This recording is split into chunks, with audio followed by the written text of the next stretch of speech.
సింగరాయకొండ నియోజకవర్గం కొండేపి సింగరాయకొండ జాతీయ రహదారిపై రోడ్డు ప్రమాదం. జీవీఆర్ ఫ్యాక్టరీ ఎదురుగా రోడ్డు ప్రమాదం. సింగరాయకొండ టౌన్ లో నుండి సుబ్బారామిరెడ్డి ఫ్యాక్టరీకి పనికి వెళ్తున్న కూలీల ఆటోను ఢీకొట్టిన ఇన్నోవా కారు. రాంగ్ రూట్ లో వస్తున్న కారు ఆటోను బలంగా ఢీకొట్టడంతో ఆటో తిరగబడి అందులో ప్రయాణిస్తున్న ముగ్గురికి బలమైన గాయాలు తగిలినవి. ఆటో డ్రైవర్ కి కాలు విరిగినది మరియు ఇద్దరికి స్వల్ప గాయాలైనవి.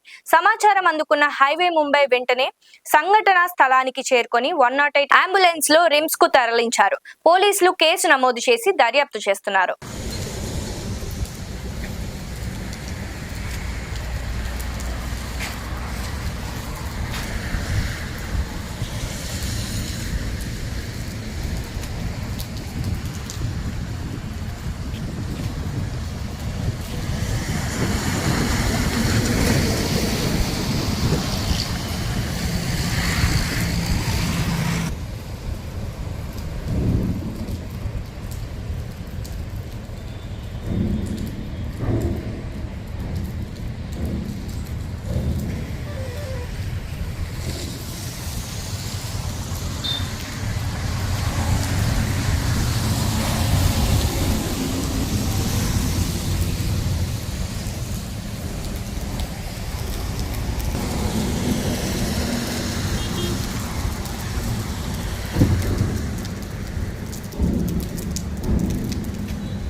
రాంగ్ రూట్లో రావటం కూడా రాంగు.